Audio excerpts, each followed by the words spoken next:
Hello and welcome to Dragnet Live from OTRGold.com. I'm your host, Austin Vach. Thank you all for being here. We are live streaming to a few new locations today. We're going to um, a Facebook page, an OTR Gold Facebook page, as well as Twitch. So, welcome to anybody who's joining from those platforms. And hopefully, we find a bigger audience over there and you come join us uh, on future streams. I don't know if I said it already. My name is Austin Vach. I'm streaming from Seattle. We're here every Monday, Wednesday, Friday at 9 a.m. Pacific, listening to one episode of Dragnet until we've listened to all 310 episodes currently available. Um, we're listening to episode 34 today. The title is The Big Man Narcotics. This is the second half of the story. If you missed Monday's stream, you can go back and listen to it. They're taking down a drug cartel, and they were going after one of the leaders last week, and then this week they're going after the other one. So I won't spoil any more of the story, but if you wanna listen to both parts, go back and check out our previous live stream. Today's episode originally aired on January 19th, 1950. And right at the end of our live stream on Monday, we passed 2,000 subscribers on this channel. So before we um, start the episode today, I wanted to congratulate the winner. And I did a random drawing, and it's Keltoid 5 1. So I'll make a post about that. Keltoid, if you're hearing this, just tell me which of these radios you want. Let me show you all the colors, and we'll save the other three. 1 second, got to reach over here off screen. We'll um, we'll save the other three for future giveaways. So after today, whichever one Keltoid 5 chooses, the other three will be up for grabs, and we're going to be giving away one at 4,000 subscribers, and then 8,000 and 16,000. So as we double, we'll be doing more of these giveaways. So here they are. Here's the first two. These are vintage styled Bluetooth radios. So there's an FM tuner. There is a they connect to Bluetooth on your phone. Keltoid 5, welcome from Arizona. I don't know if you heard, if you just tuned in, but you won the radio. So you got to tell me green or pink or cream or forest green. Okay. So you can tell me which one you want. Send me an email at contact@otrgold.com. And then, a shout out to my sister-in-law. I apparently popped up in her Facebook feed today. Hopefully you're tuning in and watching. If not, we'll see. I'll tell you to join later. Keltoid, yeah. So tell me which of these you want. Send me an email, and then I'll reply to you. I also need your mailing address. So send that with your email, and then I'll reply with one other word I need you to post in the YouTube comments so that I know it's you that's sending the email, and then I'll get this out to you. Okay. Awesome. Well, if you see the chat going up on the side and you want to participate in the chat, you need to be streaming from the OTR Gold YouTube channel. There should be a link in the description on all the other, on Facebook, on Twitch, and on the OTR Gold archive. So pay attention to that. Devil Flyer, welcome from Arkansas. Keltoid from Central Arizona. Again, I'm tuning in. I'm broadcasting from Seattle. It's decent weather today. Anyway, great. So I'll go on mute. I'll get the show started, and then I'll be interacting in the chat throughout and highlighting any relevant comments here down below. So enjoy. And then at the end, I normally share historical events that happened since the last broadcast of Dragnet. I'm going to do that at the end of this episode because I didn't have time to prep that before. So I'm going to be doing a little bit of research, and I will share those at the end of the show. So hang tight 1 second. We'll get started.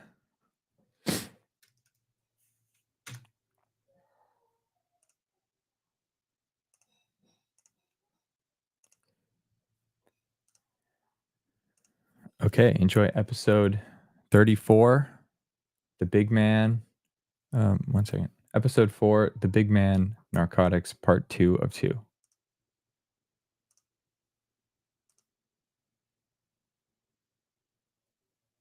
Hello and welcome to Dragnet from OTRGold.com.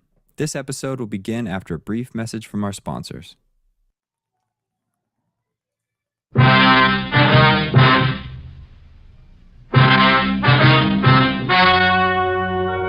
story you are about to hear is true. Only the names have been changed to protect the innocent. Fatima Cigarettes, best of all long cigarettes, brings you Dragnet.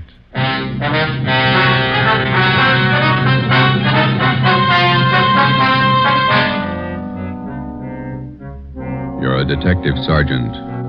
You're assigned to Narcotics Bureau. For 7 months, you've been working with federal and state agents in breaking a narcotics ring. You've apprehended the small fry. Next in the line, the big man. Your job, get him. If you want a long cigarette, smoke the best of all long cigarettes. Smoke Fatima. Fatima is the long cigarette which contains the finest Turkish and domestic tobaccos superbly blended to make Fatima extra mild. And that's why Fatima has a much different, much better flavor and aroma than any other long cigarette. That's why Fatima has more than doubled its smokers coast to coast. So, if you want a long cigarette, smoke the best of all long cigarettes. Smoke Fatima. Dragnet, the documented drama of an actual crime. For the next 30 minutes, in cooperation with the Los Angeles Police Department, you will travel step by step on the side of the law through an actual case from official police files. From beginning to end, from crime to punishment, Dragnet is the story of your police force in action. It was Wednesday, July 9th. It was warm in Los Angeles. We were working the night watch out of Narcotics Bureau. My partner's Ben Romero. The boss is Thad Brown, chief of detectives. My name's Friday. I was on the way into work, and it was 3:58 p.m. when I got to room 24, Narcotics Bureau. Hi, Joe. Feel better? Oh, not quite as tired, Ben. That Costello thing was a long haul. Narcotics Romero. Okay, Bigham. I'll tell him. Meeting's in 5 minutes. Chief Brown's office. Okay, I want to pick up my stuff from the captain first. Hi, Skipper.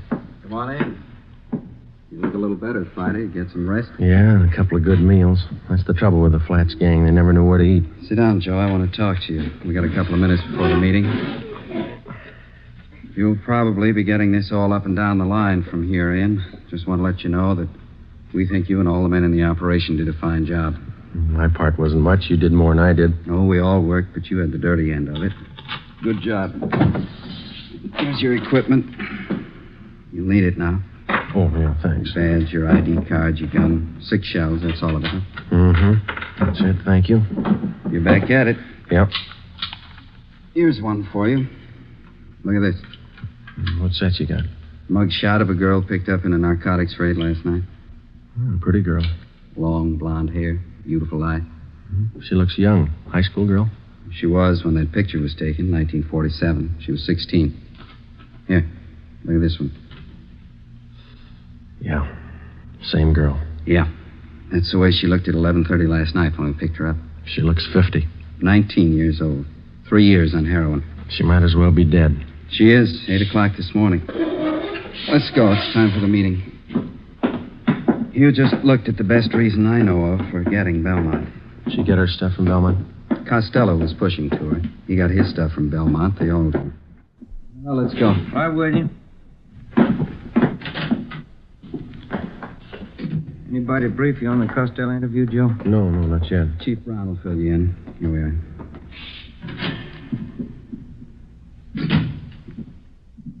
Chief? Gentlemen, come on in. You Well, men all know each other. Hiya, Craig. Captain White, I think you and your men know policewoman Caswell. Yes, sir. How are you, Florence? Hello. Miss Caswell, Inspector Virgil Beckner, State Narcotics. How do you do? Oh, yeah. Bill Craig, Agent in Charge, Federal Narcotics. Hello. How do you do?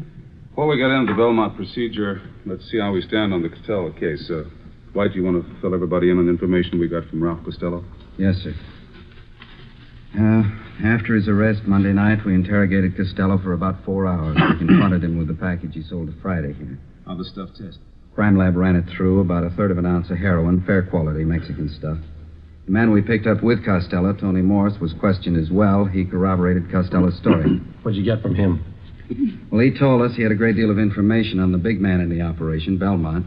Said he wouldn't tell us a thing unless we made a deal with him. What kind of a deal? He wanted everything. But we finally agreed that the only thing we might possibly work out was his prison term. Mm-hmm. We called in the U.S. District Attorney. We talked another 4 hours. How'd it work out? District Attorney told Costello the only thing he'd do for him was to have his prison terms run concurrently rather than consecutively. Not much to pay for what we got. Costello gave us enough to enable us to start moving on Belmont right away. We've had his MO confirmed. We've got a list of most of his pushers. Now we can get to him. Any definite plan, Chief? White and I have been talking it over here with Craig and Beck. We worked out what we think might be a pretty good plan. Craig, do you want to lay out how your men are going to handle it from the federal end? We'll work from out of town toward the center here. We'll check his contacts across the state lines. We've already traced his connections to the east, New York Syndicate. We'll keep working that end. Beck, how about your state narcotics men? We'll work inside the state line here. We've already checked out part of his operations. We've located sources in San Francisco, Bakersfield, Fresno, as far south as San Diego, Lower California. We'll draw all those ends up tight. Keep moving. You fellows will both give us a hand if we need assistance. You bet. Yeah, that's right. Fine. White, what are we going to do locally? Oh, it's going to be a case of taking what we know and finding out what we don't know, putting the two together. Seems to me to be a case of watching the man at all times. Belmont shouldn't be able to blow his nose without one of our men knowing it. It's going to be a tremendous undertaking. You all know the tough job it is shadowing narcotics men. They're fidgety, hypersensitive. They recognize anything out of the ordinary at once. Well, for that reason, it can't be a one-man operation. Everybody's got to work. Our undercover won't work this time. They're no doubt alerted. So we'll work it from another angle. When do we start? We've already started. Belmont lives in Manhattan Beach. His house is under surveillance, has been since yesterday. Well, I can't impress upon all of you the importance of not letting Belmont out of your sight for an instant. A narcotics buy could be made in 30 seconds. If we're not there at the instant, we lose him. Do we have anything at all as to when he might be ready to deal again? Nothing. Nobody seems to know Belmont's exact operating time. Could be any time. And in order to prosecute him, we've got to be there when the narcotics are in his possession or under his control. So we start to live with him and stay as close as we can without being tabbed until there's a buy. That's it. Captain White has all the assignments for our local men. Okay. We'll watch him. We'll stay close to him. If he makes a move, be there. The meeting lasted 4 hours. During that 4 hours, a plan was formulated which we hoped would end in the successful apprehension of the number one man in Pacific Coast narcotics traffic, Arthur Z. Belmont. How do you watch a man, his every move, for 24 hours, day in, day out, without his knowing it? How do you watch a man whose very existence depends upon not being watched, who is expertly schooled in every trick and device of police surveillance, whose method of operation will change with the slightest disturbance of his daily routine, and if that M.O. changes, you've lost him. Thursday, July 10th, in the small Los Angeles suburb of Manhattan Beach, population 10,172, 3 very ordinary events took place. A public nurse began a house-to-house survey. She asked the simple question, have you ever been vaccinated for smallpox? She started canvassing 27 blocks from the home of Belmont. Policewoman Florence Caswell. 2 Japanese gardeners new to the city of Manhattan Beach began soliciting work. They started asking for jobs 38 blocks from the home of Belmont. Sergeant Ten Fujikuni and Patrolman John Kagawa. A team of surveyors driving a station wagon marked with the seal of Los Angeles County began taking linear measurements for the proposed enlargement of storm drains in the area. They started 14 blocks from the home of Belmont. Lieutenant John Bigham, Central Narcotics, Sergeant Ben Romero, and myself. Okay, Ben, bring in the rod. Let's knock off for lunch. What do you want to eat, John? In the wagon. Better take the transfer with us. Kids might pick it up. Okay. I got it. I can't keep the sand out of my shoes. Might as well get used to it. We're a long ways from home. Yeah. 9 years on the job. It's the first time I ever brought my lunch in a paper sack. Who knows, Joe? This might change your whole way of living. You bet. Want to sit in the front? No, I'm getting back. Fellas, have a look at the local paper? No, why? Manhattan Beach Sentinel, down the bottom of page 1 in the box. Read it. Yeah, let me see. Mm. Yeah, it's good. What is it, Joe? Read it out loud. Well, it says preliminary work on storm drains started. Surveyors. Well, it goes on to say that surveyors have started taking measurements for the new drains. Captain White's idea had the story planted, even got a release from the Planning Commission. It won't hurt us a bit. Well, you said lunchtime. We've got enough here for the whole department. 4 hard-boiled eggs. See what kind of sandwiches I drew. Deviled egg. Look here. She even put them on egg bread. I hate eggs. Looks like the captain driving up the street. Mm-hmm. Yeah, that's him. Driving a city car.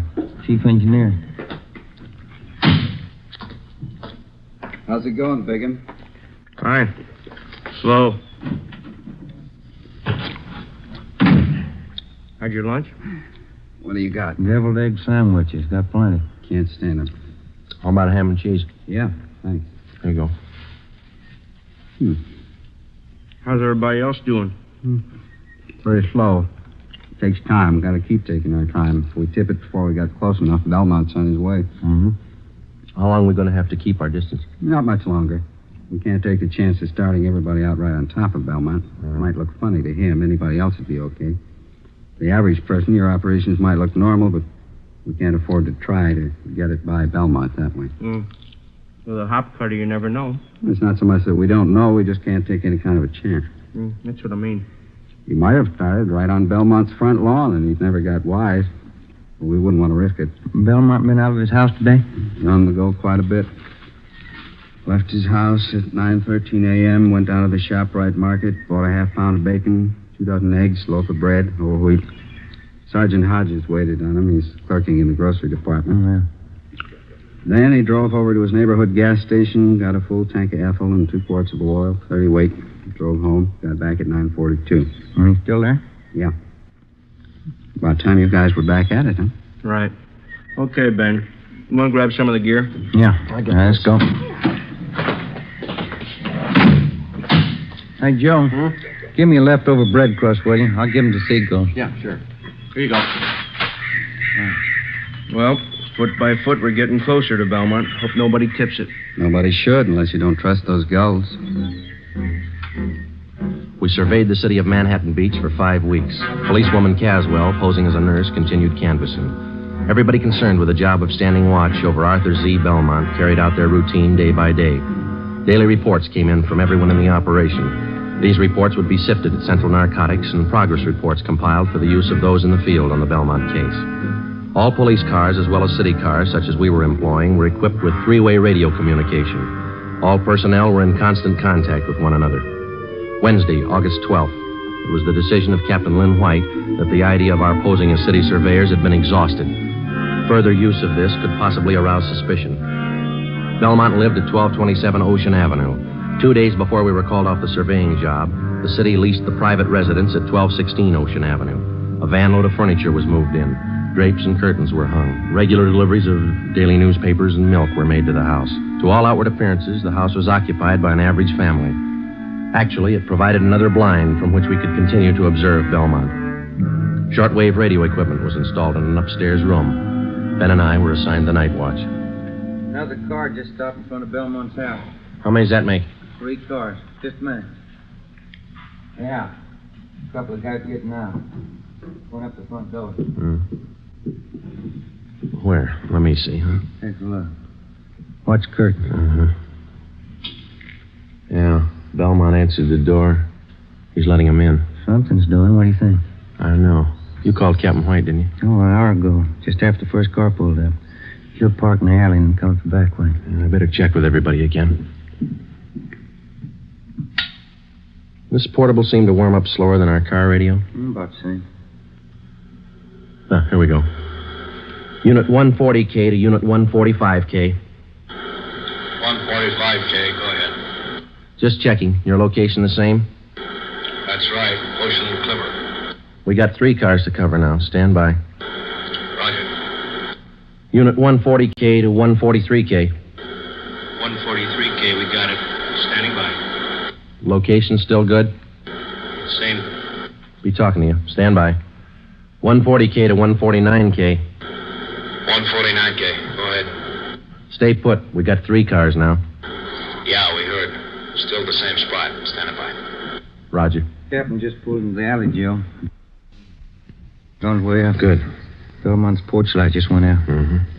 Let's see. 3 guys came in the first car, 2 in the second, 2 in the third. Is that right? Yeah, 7 all told. 8 counting Belmont. Maybe he's running for office.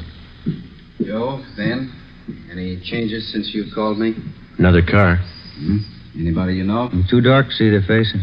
Uh-huh. Dodge Coupe, gray, black packet sedan, green Chevy. No, that might be for me. I told the office they could reach me here. White. Yeah, Bigham. You must be wrong. You sure he's not lying? All right, thanks. Yeah. You sure Belmont hasn't left his house since you came on duty? Couldn't possibly. Not without somebody in the detail spotting him. He got out somehow. He made a buy. Captain White called the office and talked to Benny Arredondo, our narcotics undercover man. He confirmed the fact that somehow Belmont had a meet and successfully completed a narcotics transaction. None of us could figure how, and we didn't know when the meet took place. Arredondo told us that the buy had been made sometime in the past 10 hours. The arresting officers had recovered a portion of the narcotics, 2 bindles of heroin. They were found in the possession of one of Belmont's runners, Archie Scott. I can't figure it. What do we do now, Skipper? Sit tight and watch those 3 cars in front of Belmont's house over there. Maybe he didn't have to leave the house to make a buy. That's the way I got it pegged. Those cars down there, those are the first visitors he's had in the past 24 hours? As far as anybody knows, we watched it close. Sometimes it's like that. It looks like somebody's coming out over there. 2 guys. How many in there? 8 counting Belmont. All right, Friday. Get to the cars. Yeah. They started to move out yet? No. 5, 6, 7. That's all of them. They're heading for the car. Yeah. Looks like a 3-way switch. We'll see when they start to move out. Attention, all units and special details. Stand by. Here's the license numbers, Joe. Oh, good. I need those things. Green Chevy's headed south. Black packet's going north. So's the Dodge Coupe. Uh-huh. Dodge turned left at the corner. It's headed east now. Got it. 140K to all units and special detail. Unit 149K. 149K. Go ahead. 1946 green Chevrolet sedan, license 61 William 852, headed south on Ocean. Roger. Unit 145K. 145K. Go ahead. 1947 gray Dodge Coupe, license 1 X-ray 1898, headed east on Clipper Street. Roger. 143K, come in. 143K. Yep. 1939 black Packard sedan, license 6 Mary 6778, headed north on Ocean. Roger. Got him spotted. Could be a dry run. Couldn't afford to chance it either way. Nothing to do now but wait it out. That's right, and pray for rain. It was 8 minutes past 8 p.m. We sat back and waited for the reports to come in from the cars. At 8:25 p.m., 17 minutes after the alert was broadcast, Unit 149K reported in on the gray Chevrolet sedan. The car and its occupants were thoroughly searched. No trace of narcotics was found. 8:42 p.m., 34 minutes after the alert. Unit 143K to 140K. 143K, go ahead. On that 1939 Packard sedan, license 6 Mary 6778. Shook them down. Nothing. They're clean. 8:50 p.m., 42 minutes after the alert, the report on the third and final car came in, the 1947 gray Dodge Coupe. That's it. Not a trace of narcotics in any of those 3 cars. Belmont beat us. Tough luck. It's going to be tougher. Now he knows we're after him.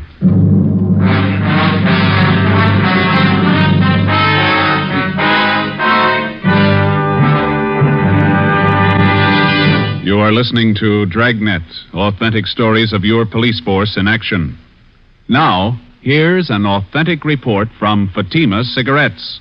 In 1949, Fatima more than doubled its smokers from coast to coast. In 1950, enjoy Fatima yourself. You'll find Fatima extra mild. Because Fatima is the long cigarette which contains the finest Turkish and domestic tobaccos superbly blended to make Fatima extra mild. You'll find Fatima tastes much better. Fatima's superb blend gives you a much different, much better flavor and aroma than any other long cigarette. You'll find Fatima best in cigarette quality. Fatima has always stood for the best in cigarette quality.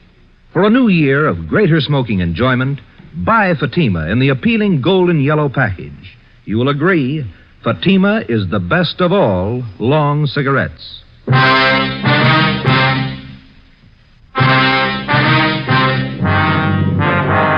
The three-car switch. 3 cars arrive at a given point at different times. The meet takes place.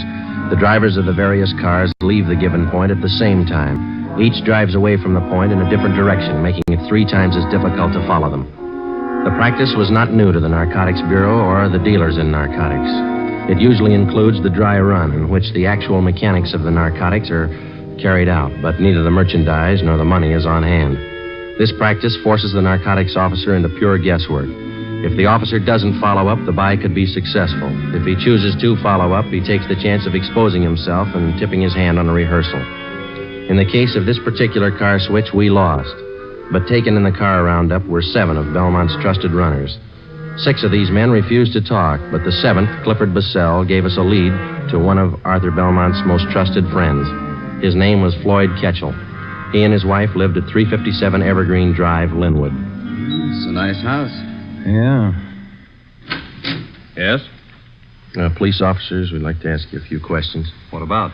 Well, as you probably know, there's been a series of burglaries here in your neighborhood. No, I didn't know. Oh, yes, quite a few. Would you mind if we came in and talked to you about it? I don't know anything about any robberies around here. Everything's okay. This is just a routine check, Mr. Ketchel. Everybody else in the neighborhood's cooperating. Only take just a minute. All right, you can come in, but I have to leave in about 15 minutes. Thank you. Well, you have a nice place here, Mr. Ketchel. Yes. Now, what was it you wanted me to help you with? You know a man by the name of Clifford Bassell? No. How about Arthur Z. Belmont? Who? Arthur Z. Belmont. Bassell says you and Belmont are good friends. I don't understand this. I thought you wanted to ask me about some robberies. I wonder if you'd mind rolling up your left sleeve. I'd like to look at your arm. What for? You're a user, aren't you? No, I'm not. Then you know what we're talking about, don't you? No, I don't. Do you have any narcotics here in the house? Certainly not. You mind if we look around? Why do you want to search the house? Why won't you show us your left arm? Floyd Ketchel would admit nothing, but he allowed us to search his home and grounds. An extra detail of men was called out to aid us in the search. We covered every foot of the acre of ground. This took 2 days. We found nothing.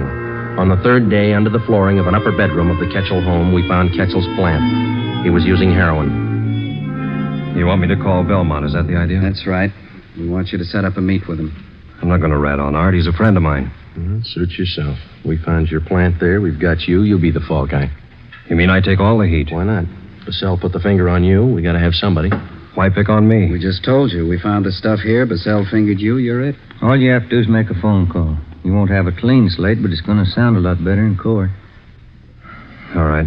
It makes sense. You know what to tell him. We've already been over all that. Call him now. Friday, listen in on the extension. If Ketchel changes his mind in the middle of the conversation, I'll see that he hangs up. Yeah.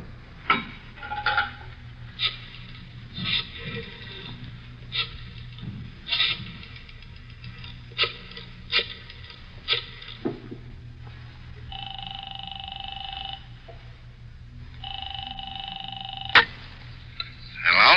Hi, Art. Floyd Ketchel. How are you, kid? Fine. How's Edna? She's fine, Art. Say, I got a friend on his way to Honolulu. Uh-huh. He wants to take a little package along. Gotta have it. You know him? Is he okay? Yeah. Old friend. You sure? Yeah. Have to be pretty careful. Got hit Wednesday night down the beach. Yeah? Who'd they get? Bassell and 6 guys from New York. Got off easy. It was a dry run. I didn't know that. Nothing in the papers. Isn't hit yet. It will. How much do your friend need? Gonna be in the islands for quite a while, so there's a couple ounces should do it. You got the money now? He's good. Can you swing it tonight? Boat leaves from San Francisco day after tomorrow. Hasn't got much time, has he? Okay, you want to pick it up? Yeah. All right if I bring him along? I want you to meet him. Good customer. If you're sure about him, yeah. 8:30 at the store. We'll be there, Art. 1,100 cash. Yeah. Better be okay, kid. He is. Better be. I had one dry run this week. I can have another. 3:22 p.m. We took Mr. and Mrs. Floyd Ketchel back to Central Division, where they were booked on suspicion of violation of the State Narcotics Act. 4 p.m. We met in the office of Chief of Detectives Thad Brown. You need $1,100, is that right? Yeah, that's right. How much was in the Secret Service fund? $223. Allotment for this month's all gone. Where'd you get the rest of it? You haven't got it all yet. Romero's the banker. How you got it figured, Ben? Well, let's see. I got it all written down here. First off, we got $223 cash. And these fellows all gave us their personal checks. Jack Donahoe and Robert gave us $200. Johnny Begum put up $100. And Captain White's in for $150. Joe put in $35, and 22's all I could swing. That's, $720. You need $380, right? Yeah, that's the way I got it figured. Okay, I think I can make up the rest.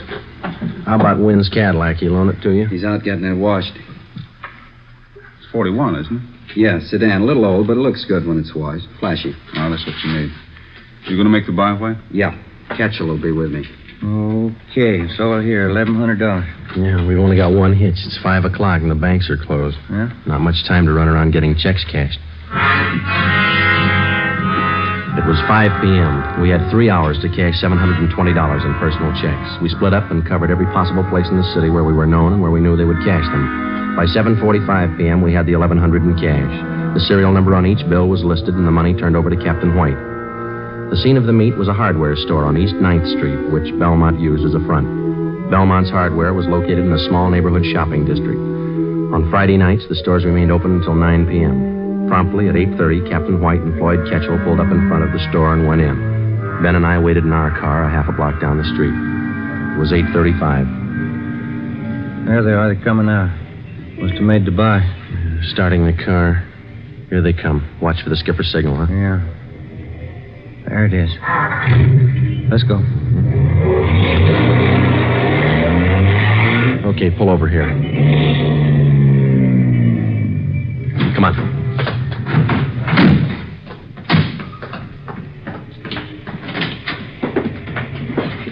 There's a clerk back there. You see Belmont? No. Yes, sir. Can I help you? Is Mr. Belmont around?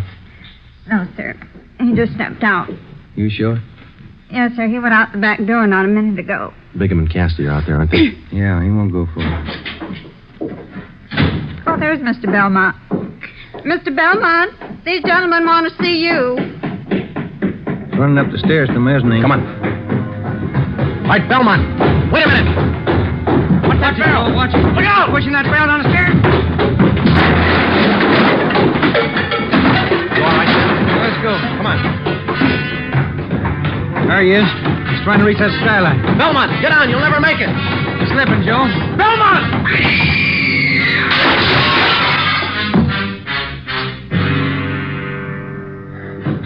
Come on. He didn't do that showcase any good. Yeah, he's through. Piece of that glass. Right through him. Yeah, it's a rough way to go, isn't it? Yeah. At least narcotics didn't kill him. Didn't it?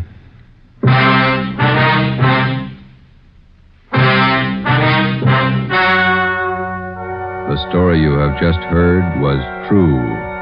Only the names were changed to protect the innocent. On December 10th, 1948, trial was held in Superior Court, Department 87, City and County of Los Angeles, State of California. In a moment, the results of that trial. It's amazing how many long cigarette smokers are changing to Fatima.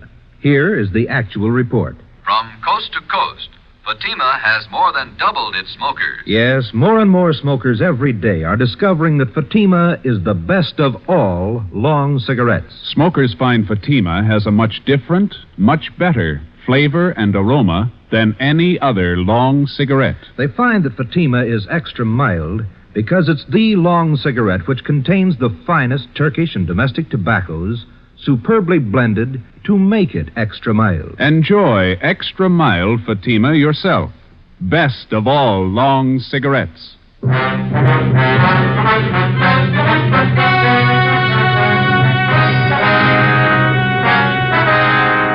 12 members of Arthur Z. Belmont's narcotics gang were finally rounded up by federal, state, and local authorities.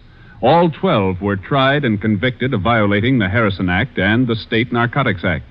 They received sentences as prescribed by law and are now serving their terms in state and federal penitentiaries. You have just heard Dragnet, a series of authentic cases from official files. Technical advice for Dragnet comes from the Office of Chief of Police W.A. Wharton, Los Angeles Police Department. Fatima Cigarettes, best of all long cigarettes, has brought you Dragnet from Los Angeles. Be sure to hear Mr. and Mrs. Ronald Coleman in Halls of Ivy tomorrow on NBC.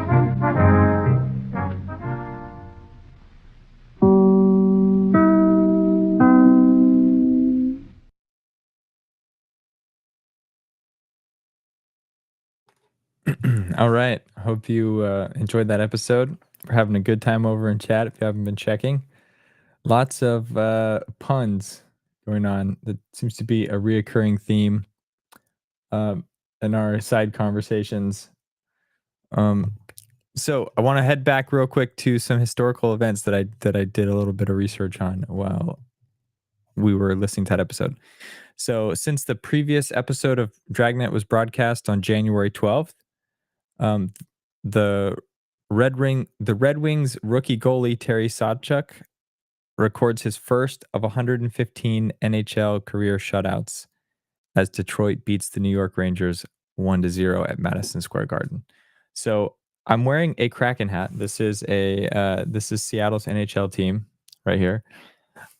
They started in 2001. So I went to a couple minor league teams, minor league games. For those, I know we have a few listeners from Seattle area, so I was going to the Steelhead games, and those were always fun and interesting. But then when they announced this NHL team, I like the logo. I like this like anchor design, and this is actually this top of the Space Needle for those that don't know this logo. But this is the Space Needle anchor thing. So a little shout out to Seattle. I bought this like right when they launched, but then all the tickets their first season were so expensive. I wasn't able to go to a game until this past season, or till this most recent season. A friend of mine had suite level tickets, which is awesome. So my first game was in the brand new or newly renovated stadium, and the suite level, probably a once in a lifetime experience for me. And it was a cool experience. So, but beyond that, I'm not like a diehard NHL fan, so I don't know who Terry Sawchuk is. But for those, maybe some of our East Coast listeners where hockey roots run deeper, maybe you'll know that one. And then on January 17th, 1950, 11 men robbed $1.2 million cash and $1.5 million of securities from armored car company Brinks. They stole it from their offices in Boston, Massachusetts. And in the 1950s, a total of $2.7 million is worth a ton. Let me actually look that up real quick. How much is that? 2.7 million. 2.7 million. I'm doing a quick search. In 1950 is worth what today? According to in 2013 dollars, it says, no, not 100, 2.5, 2, what did I say, 2.7? Yeah, 2,700,000. Okay, let's see. Any guesses before I reveal it? So if you stole $2.7 million in 1950 and you didn't spend any of that, and you somehow weren't arrested or thrown in jail, you would have $35 million today. It's a lot. There's a crazy video on YouTube. I mean, there's lots of crazy videos, but this one's good because it's crazy, but also doesn't end horribly. It's these two drivers of armored vehicles that just like their dash cam, but facing inside. And as they're driving down the road, this truck comes up to the side of them and tries to rob them. And they get away. So like if you're nervous about, I don't like watching videos that go horribly wrong. This one works out, but it's crazy the maneuvering and stuff that they do. But what a crazy job that would be. Like I said, this robbery took place at their headquarters, so they didn't even rob an armored vehicle. But okay, let's see. Going back to the comments. Oops. Still have it here? Okay. Cool. Yeah, so again, I'm going to be out on Friday. I'm going to be launching a live stream that day. I'm working on Inner Sanctum. So Inner Sanctum Mysteries will be launching Friday at 9 a.m. So keep an eye out for that. And then I'll have one. I'm going to try and do 3 next week, one Monday, Wednesday, Friday, but we'll see. I'll try and get out as many as I can. Yeah, so thank you for all the suggestions provided. Again, last thing, Keltoid, I need to hear from you by Friday. So please send that email as soon as you can. Because if we don't hear if we don't hear back, I'll just draw another one. I'm going to draw until I can ship this out and give someone a radio. Joshua says, "Watch out for Bigfoot." Yeah, Bigfoot is the so I always grew up in the Pacific Northwest. So I grew up hearing stories about Bigfoot. I always thought it was kind of unique to the Pacific Northwest, but there are Bigfoot stories or Yeti stories or Sasquatch stories all over the place. So, but yeah, got to watch out for the Sasquatch.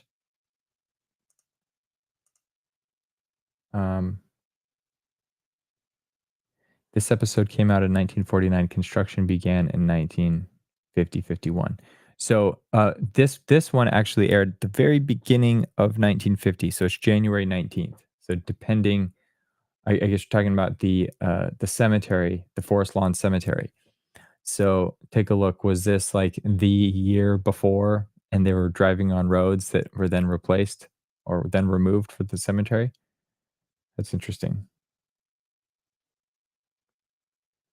Maybe you can shoot some footage of your YouTube channel. Yeah, I'm thinking maybe I could try a couple shorts. I don't know what I would do, but I've been thinking about ways to just not do anything the whole time. But I also do want to enjoy the time with family and be somewhat disconnected. So anyway, thank you all for being here. The growth of the channel is exciting. I enjoy being with you every Monday, Wednesday, and Friday. It's a fun crowd. Please like the video, leave a comment so it boosts it. And if you haven't subscribed already and you're enjoying this content, please consider subscribing. It helps us grow, and I appreciate that. Anyway, wish you all a great day and have a great weekend, and I'll see you again on our next live stream in June. So happy Memorial Day to everybody that is in the United States, and best of luck to everybody outside. I'll see you later.